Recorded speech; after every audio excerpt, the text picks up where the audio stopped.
Okay, well, welcome to everyone. Hopefully this is all coming through and I counted to 20 seconds correctly in my head there.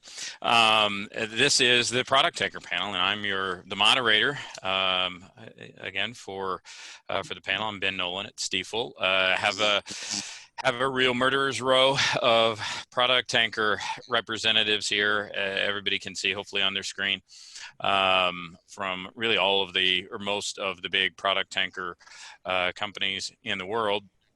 You can, they're probably familiar to all of you. I'm not going to belabor with introductions here. They can do that if they'd like. But I'd like to start things off with a little bit of a poll, a show of hands, although we can't see Robert's hand, so we'll just trust for him to voice in. But not necessarily how many of you are optimistic with respect to the outlook for product tankers, because this is shipping, and that's a foregone conclusion that we're optimistic. But that how many of you are confident in that outlook or in that optimism, assuming that you are in fact optimistic? So maybe a show of hands or a yes or whatever, no, with respect to sort of your optimism. Highly confident. Highly confident. Absolutely. Absolutely confident, or? Yes, absolutely confident. All right. All right, and Kevin, you raised your hand. You're confident. Okay. Carlos, Tony, what about you guys? Confident. Okay. Tony's confident. And Carlos? Confident. All right. Oh, confident to medium. medium. Okay. All right. Yeah. A little asterisk there. But I think we need to be thoughtfully confident. Thoughtfully confident, right? Just suggesting not to go out and order ships. You're not quite that confident, I guess. That is what I expected. And I think you can certainly look at the order book, and we'll talk about supply in a little while. And that's the more obvious aspect of the supply and demand equation. But the more challenging thing, I think, at least for investors to get their heads around, as indicative of the share prices, is the demand side. And so I thought we'd start there. Everybody here is confident that the market's going to look good. The investing community is a little bit less confident on demand. So let's talk about demand. And maybe we'll start it out. The IEA came out with their updated views yesterday, and there's a much wider swath of views. BP taking a more pessimistic approach, and others more optimistic, but the IEA seems like maybe yesterday they were right in the middle of the path. But Tony, maybe we'll start with you. Talk a little bit about how you see demand developing, and again, none of us are in control of that, but just what in the outlook for demand gives you confidence as it relates to product tankers. Sure. So, I think it's an opportunity to explain why I said we ought to be thoughtfully confident, because you're right. The IEA report that came out yesterday, it's an excellent report, and it really focuses on the impact of both the pandemic and the energy transition, and over a fairly long-term period out to 2040. So, right from the start, they state clearly that there's no single storyline about the future of oil demand. They say it's heavily influenced by the duration of the pandemic, which we don't know yet, and the economic and social impact that comes out of that. So they feel that we ought to be looking at a wide range of possible energy futures, and in fact, they lay out 4 cases. So I'm glad you brought up this report, because that centers on what I think is a good framing for our discussion here. So I think the question we should ask is, are any of the scenarios that the IEA lays out good for product tankers? And the answer, we think, is definitely yes. From an investor standpoint, to think otherwise is to possibly miss out on a huge opportunity, especially considering the currently depressed share prices as an entry point. So I think there are 3 key points to make here. The first is that the IEA still believes peak oil demand is not going to be much before 2040. The second point is that their base case for oil consumption growth to 2030, they call that their STEPS case, is not that different from before. Their old pre-pandemic scenario to 2030 was actually around 1.1% That's the demand growth, the consumption growth that we actually saw from 2010 to 2020 or 2019. So it's, that wasn't that different. Now they're reducing that. They're, starting in 2019, so this doesn't start off an artificial low, but they're now saying, if you calculate it on a logarithmic annual return basis or growth basis, they're saying now it's 0.85%. So that's not much different. The third and most important point is that product tanker demand growth is not the same as oil demand growth, right? And I think that's an important point for investors to keep in mind, even those that have been around the space a long time and those that are looking at it now. In fact, over the past 10 years, product tanker demand growth has been 4 or 5%, despite oil consumption growing at only 1.1%. So the key difference is attributable to refinery development and oil trade complexity. And we think that both of these are going to continue or even increase with all the disruption taking place in the refinery space and the new regulations that are coming. So in reality, product tanker demand to 2030 may be slightly lower than before, but maybe not by much. Maybe it's going to be 3% instead of 4 or 5%. And it's also important to point out that these additional factors, that are, beyond just pure oil consumption growth, are additive. They're not multipliers, right? So even with no growth in oil consumption, we could still enjoy ongoing product tanker demand growth. So, once we get past the pandemic, the outlook, we think, for product tanker demand growth is still very good. It's really a question of whether supply will continue to be constrained so we can see a much tighter market. And then the final point is that, of course, first we have to get through the short-term demand dip, and that's a topic that I think we can move on to and let others comment on. Sure. Does anybody else have any thoughts, especially as it relates to sort of the medium to longer term demand outlook, which I think, again, that's probably more of what's giving investors pause relative to sort of the near term shock and awe of the pandemic. But any other comments as to why you're confident? Yeah, I'd like to add to what Tony said. That's also, an important story that we have heard before, but it's even more important now, is that we have to look also at the refinery additions and where that is going to take place. And if the planned refinery additions go ahead, we are talking about 6 million barrels per day more over the coming 4 or 5 years, of which around 2.2 million in China, and 76% of that in the Middle East or Asia, and a lot of that, as we said, in China. And so a lot of that will be export driven. Even the refineries addition in China will far exceed the consumption growth in the country, which is slowing down. So it will be probably around 1 million barrels more than the consumption growth. So what we'll see is a lot of attrition in the refining industry, a lot of older refineries going out of business, utilization falling or outright closures.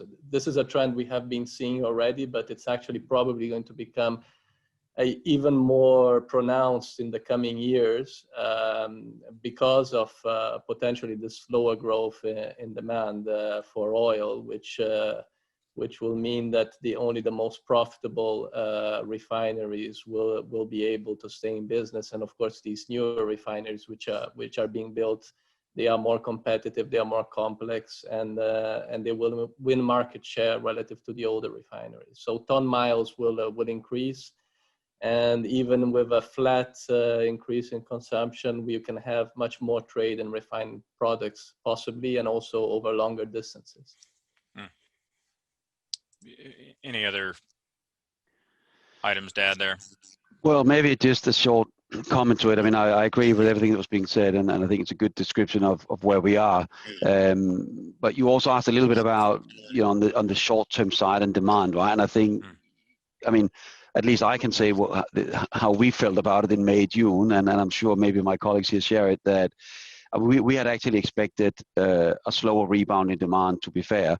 And I think what we have seen already now in Q3, when you look at a demand rebound around the world, it has gone substantially faster than what we would have expected, and a lot faster than if you look back in 15-16 when we had a similar inventory build. So I think we're all related, as Tony said, to the pandemic and how long it's going to go, but at least we've come back and stabilized. And if your assumption is that regulators and governments around the world, now have some experience as to how to handle it, I guess the main assumption for us is that it won't get back to normal very quickly, but getting to the levels we've seen and the rapid rebound, I think, has been positive. And when you look at rates today that are being quoted by brokers around, and you compare them to previous years, you can see that their rates for Q3 this year compared to last year and the year before, etc., is still better, right? And I think this is a strong signal that the underlying demand, even short term here, has come back at a relatively strong pace.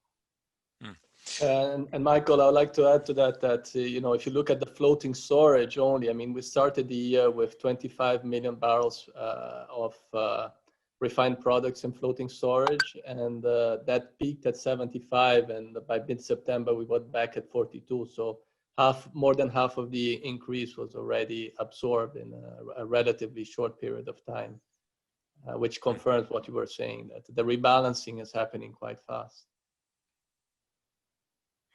So maybe to add actually a question that has come in on the line here, but goes with what we're talking about. How much of the underlying demand of what you guys carry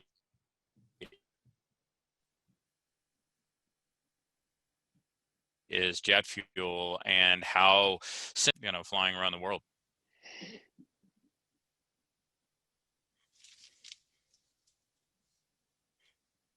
Yes, I mean, I think as far as we're concerned, if you look at a broader base, I think, and we look at our own fleet, I would say that the jet fuel part is probably somewhere, depending on the size of the ships, between 5, 6, 7% roughly. But I think what's interesting to see is when you look at the jet fuel consumption and the number of flights around the world, obviously we all know that the long haul flights with people obviously have been a lot less, but we have seen a number of flights going up quite dramatically, mainly also shorter hauls, but also for cargo instead. But on an overall basis, I think those would be the numbers on an average year that we'd be carrying across our fleet. Okay. Sounds good. Thanks for that. Now, again, because demand's the most important thing, I don't know if anybody else had any other sort of additions that they felt like weren't necessarily hit on, but I do think that we want to be as exhaustive as possible, because that's the part that that most people are uncomfortable with. Anybody else? Okay, good. Just one last point, Ben. I think on the demand side, I think that our sector is highly correlated with the crude sector, and the supply of crude, of course, is a key factor here, and the ramp up in OPEC production that is planned, of course, is going to be very supportive for the crude sector. And indirectly also for us. So that is not a given. I mean, they have a current plan to ramp up production from 24 million barrels per day to 29 million barrels per day by April next year. But of course, that can change if depending on how the contagions and the economic activity and demand for oil develops over the coming months. But if that ramp up occurs, then that will definitely, in the near term, will definitely help the market. Well, that gets to my sorry, Ben, I would go ahead, Robert. I would sort of take, and traditionally it has been heavily correlated with the crude oil sector, but that's breaking down as in favor of the product market, and that may accelerate even further in favor of the product market in the future. You've got refineries coming up, as pointed out by all speakers, in the Middle East and in China, that is particularly in the Middle East, you're going to basically refine a barrel of oil that otherwise would have been taken on a crude tanker, and you're going to ship it on a product tanker, and that matters. In countries like New Zealand has just recently followed Australia in closing its own oil refineries, and starting to import more products. It's closed one, may close more in the future. So you're getting a push and a pull here that's to the benefit of the product tanker market's demand at the direct cost of crude oil shipments. So that is moving, in a pretty useful direction for the product tanker market itself. So I would also think that as you run down, it's an interesting things as we've now got more developed product use in Africa and in South America, with still very little refinery capacity, to the extent that U.S. own production. You could start getting some pretty exotic voyages coming soon or more frequently from the Arabian Gulf to West Africa, or even from the Arabian Gulf all the way to South America. And before we move on from demand, just one other point I think it's worth making, kind of build off of what Robert was just talking about. And there is talk in the oil industry of a 3-speed recovery in demand, gasoline, diesel, and jet fuel. And there's a remarkable difference in the demand levels for gasoline versus jet, and even gasoline versus middle distillates generally right now. And those kind of conditions create trading opportunities and generate cargo movement and storage opportunities, right? So we can't overlook the fact that, yes, we are coming out of a deep hole from a fundamental demand standpoint, but disruption, dislocation, imbalances around the world are a feature of this recovery, and that does generate a lot of demand in and of itself. Yeah. Okay. No, that's helpful, and it's also helpful to have a little insight that the market in terms of consumption is recovering probably faster than what some would have thought. But real quickly, I want to ask just a what if question. I mean, and basically, what if BP is right? What if last year was peak oil, and maybe the recovery slows from here? What do you guys do as ship owners to protect, as optimistic as you may be and as confident as you may be, what are you doing to, just in case? I mean, or how does the world look in the event that a demand-driven recovery is slower or maybe non-existent? I mean, what happens then? I think that you've got some interesting things in this. I think that you can't dislocate the supply side from this. I think all the talk, whether or not BP are right or they're wrong, all the talk related to what type of engine you should have, what's going to happen in the long term, will in 15, 20, 25 years still have as much, product requirement going around the world as you are now, is going to keep a crimp on that supply side, along with the other regulations that are going to continue to mean that vessels that are, more or less over 15 years old get removed. So this is going to, I don't think we're going to suddenly get away from the combustion engine or using plastics.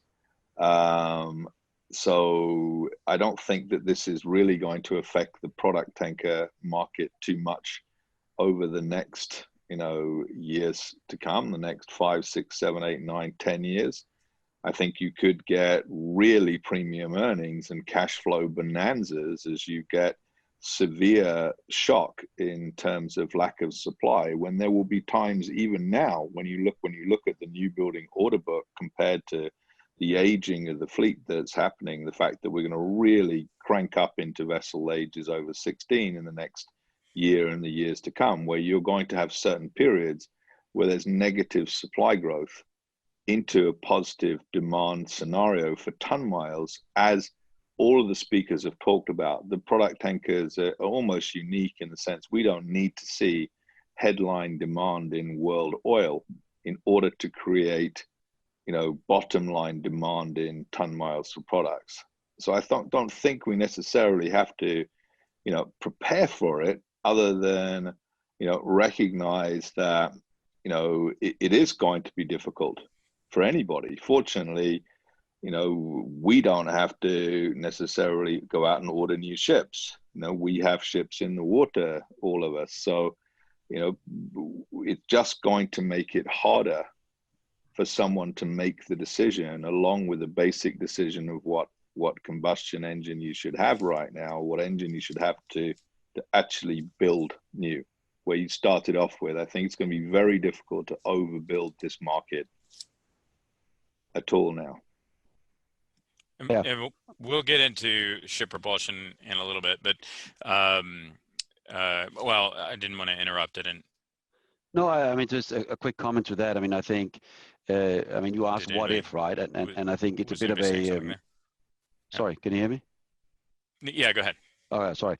No, I was just saying to the what if scenario. I mean, I think as Robert alluded to, I think he's right. I mean, was it peak oil 2019? Or there's a lot of speculations. I mean, I think fundamentally, you know, the world is talking a lot about the zero emissions and the targets we have in the future, which I think is right. And I think we're all following along these lines, trying to improve and be more efficient in what we do.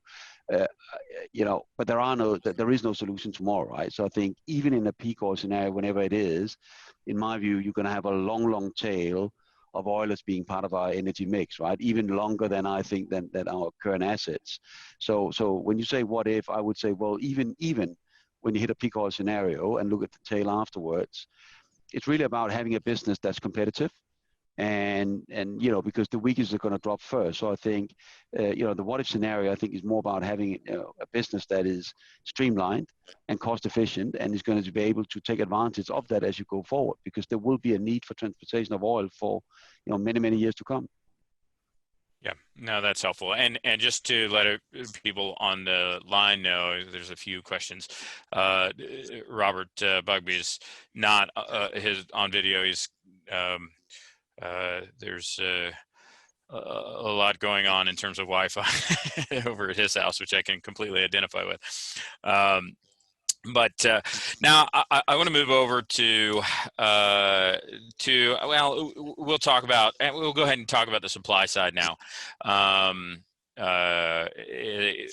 As was alluded to several times, the order book is small, has been small for a while though, and that has probably been somewhat beneficial, but it hasn't led to yet at least a prolonged bonanza, as it were. And at least the overarching view is that because nobody knows what kind of engine to pour or what type of fuel to use, nobody's using or nobody's ordering ships. So I'm going to combine the supply side with the propulsion aspect here. If you were to order ships, and I know most of you have not really been active ordering ships lately, but if you were, if somebody said, I'll give you money and you must order a ship, what type of an engine, what type of a fuel would you use today? We'll just go down the line. Tony, you're at the top of my screen. So somebody said you have to order a ship. I think I would say okay, but I'd find a way to pocket the money and not do it. So sorry, but yeah, that's you got to be careful. Nobody knows what the right engine is, right? So right. You know, better to go buy some really cheap, you know, really cheap secondhand vessels, or even better, buy some really cheap stock, right? So that would be my approach. Okay, that's a non-answer. So, all right, next. Ben, I think the argument. Look, I think it's kind of simple for those people who need to order ships and replace their tonnage because they're too old. They just can't afford it.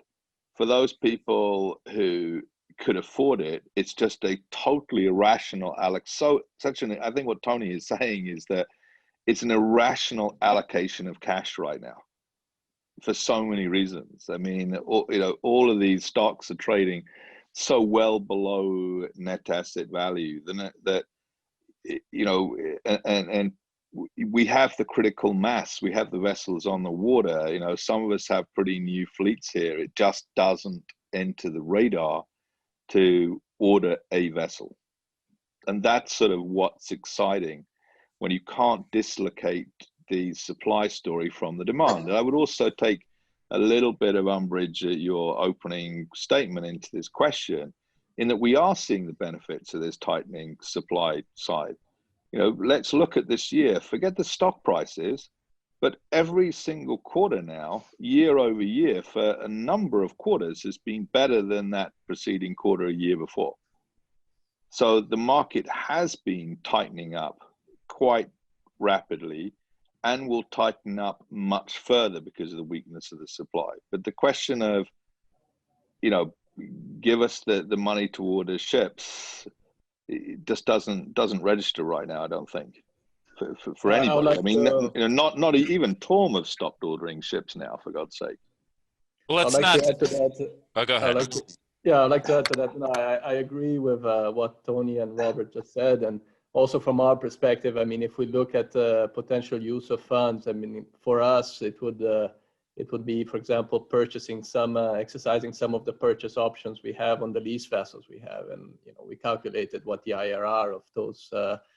Exercising such options would be, and they're actually quite attractive. So that would definitely be, a consistent use of fund with our strategy, which is deleveraging, and it's also, coherent with what we said now. If we are going to have a market that could experience some soft patches in the future because of this. Potentially not spectacular demand growth. You want to have a company which has a solid balance sheet, which has a low break even, and that's the way for us to achieve it. And if it's not that, if we want to be a bit more speculative, share buybacks, of course, makes sense, I think, for all the companies here. And they provide very attractive returns on paper, and I believe also in reality. So I think that's another good use of funds. And ordering vessels, it's really not a top priority, I believe, for any of us. But I also believe that from a technology perspective, if we had to order a vessel today, it would be a conventional fuel oil type engine, and for now. But I would rather wait and maybe get a slightly more efficient engine, because the vessels delivered between 2025 and 2030 will have to comply with the phase 3 of the EEDI, and therefore, they will have to be more efficient, 30% reduction in CO2 emissions relative to the 2008 baseline. So that is the first stepping change. I believe it would be a gradual process, and then eventually we can, think about hydrogen and ammonia as a solution, possibly initially as a dual fuel, but it will take time. I think we are talking there, about vessels delivered in 10 years' time, not vessels delivered in the near to medium term. Okay, I got an answer from you there, so I'm 1 for 3. What about Kevin or Michael? Have to order a ship, what kind of an engine do you put in it? Ben, I think you're asking the wrong group of people.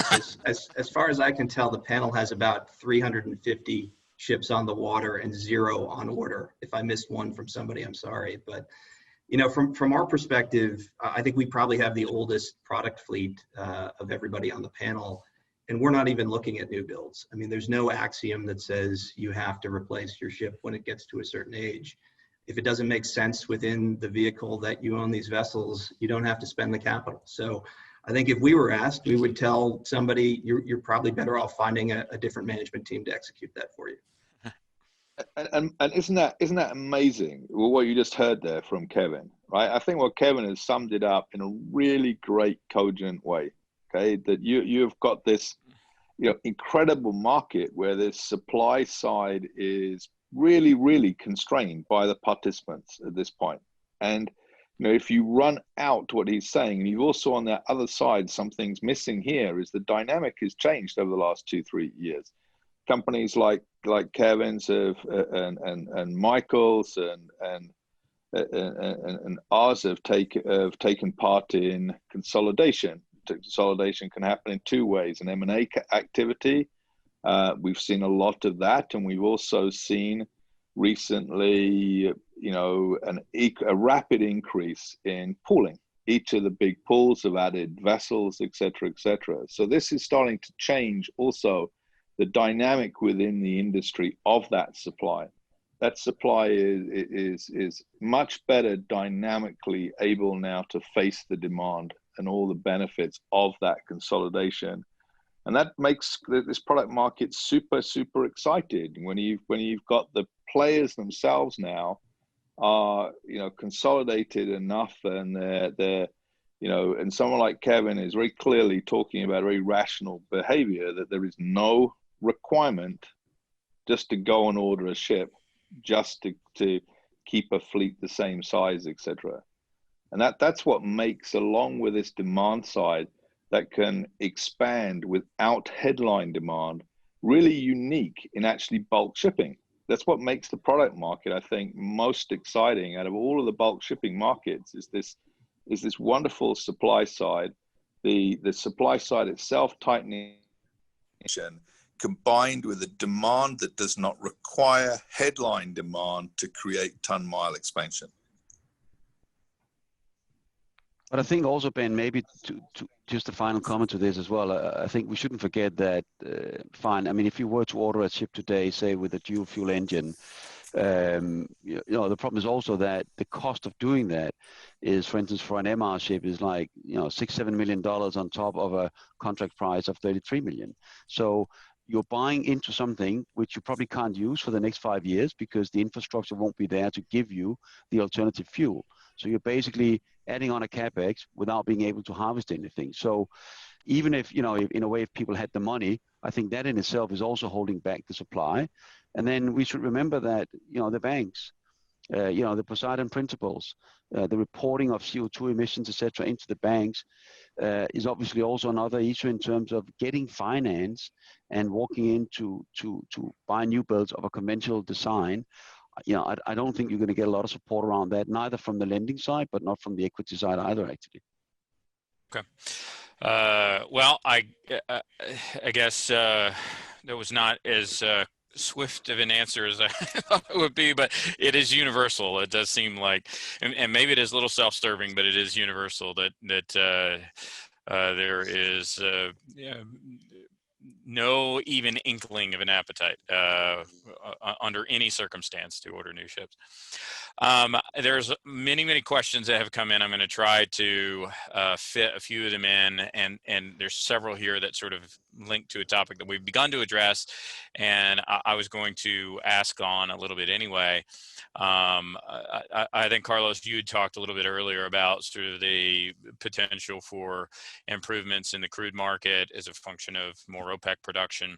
But Tony, Robert, at least you talked about the closures of refineries and sort of the cannibalization of the crude tanker market by the product tanker fleet.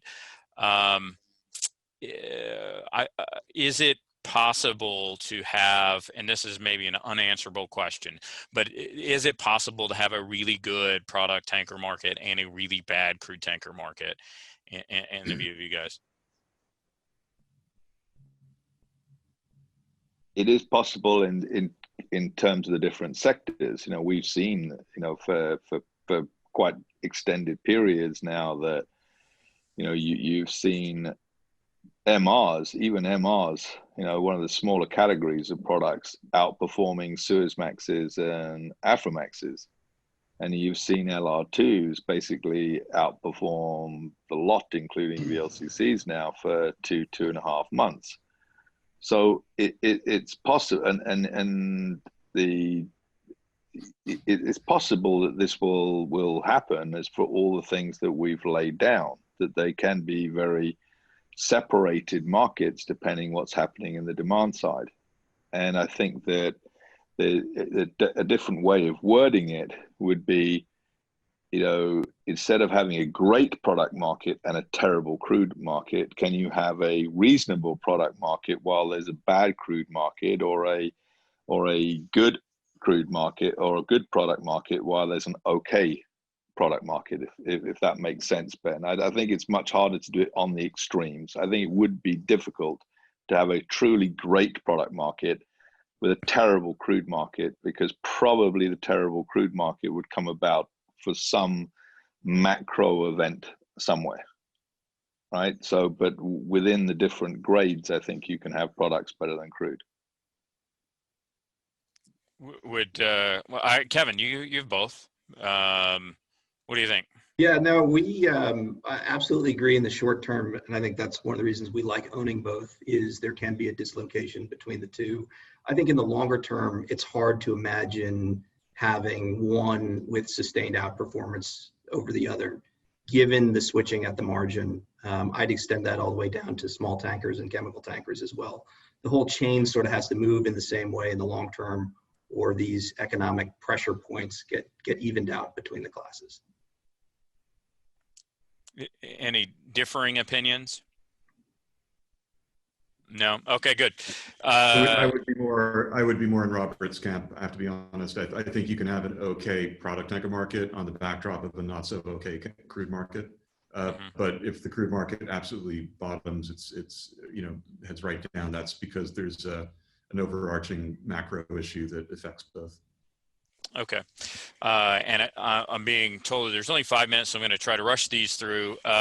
So do you guys, with your optimism for the outlook of the market and also compressed supply, there has been some talk about sort of a reduction in the useful life of product tankers. Is there any of you that feel that that might be plausible, even in a good market?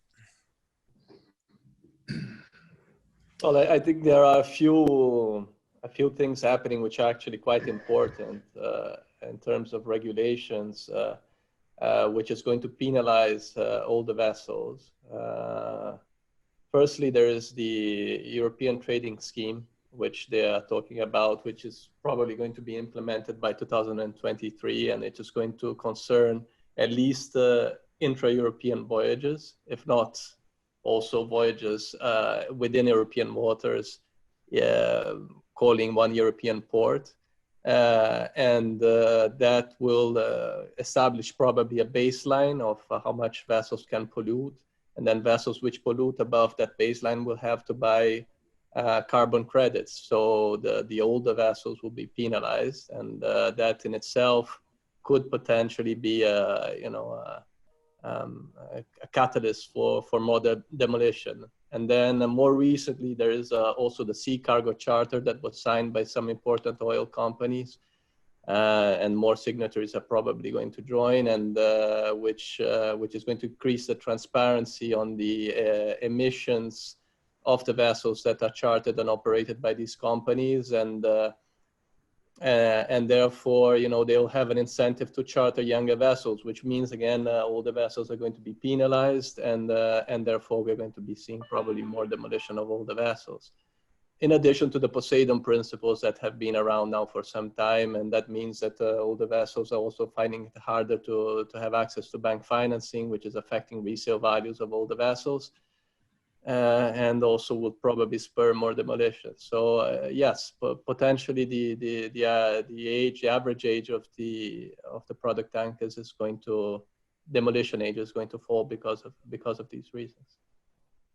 Any counter views to that as we're running out of time? No, Ben, can I just throw something in I think is really important, which is that in this new kind of environment that we're going into, there's an important linkage between oil demand and tanker supply, because if oil demand gets restricted because of the move toward decarbonization, that's going to be associated with a real hard push to tighten up on emissions from an existing fleet, which means that through EEXI and the other initiatives that are underway, and that's going to slow down the world fleet, and it's going to ultimately result in scrapping. So I think that BP outlook has to be kind of correlated and connected to a significant reduction in supply as a consequence as well. And so you could have a very strong market on the back of that as well, if you have a modern, good fleet. So.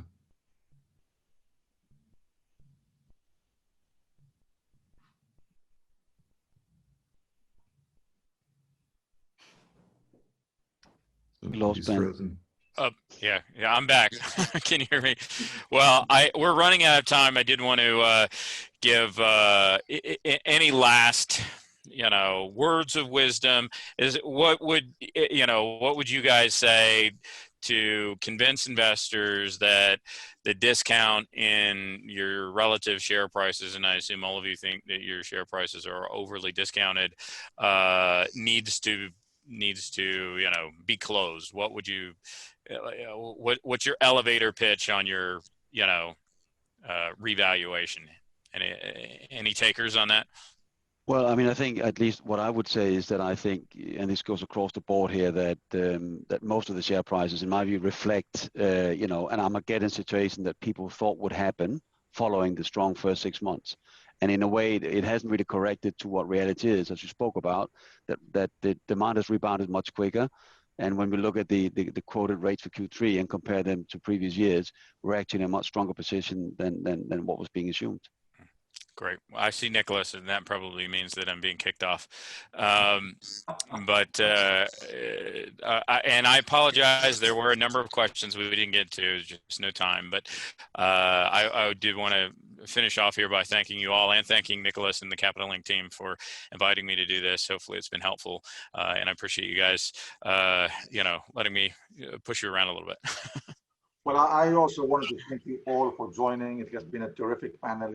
Terrific attendance, an avalanche of questions.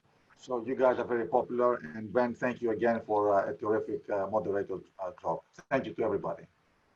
Thank you. Thank you. Thanks.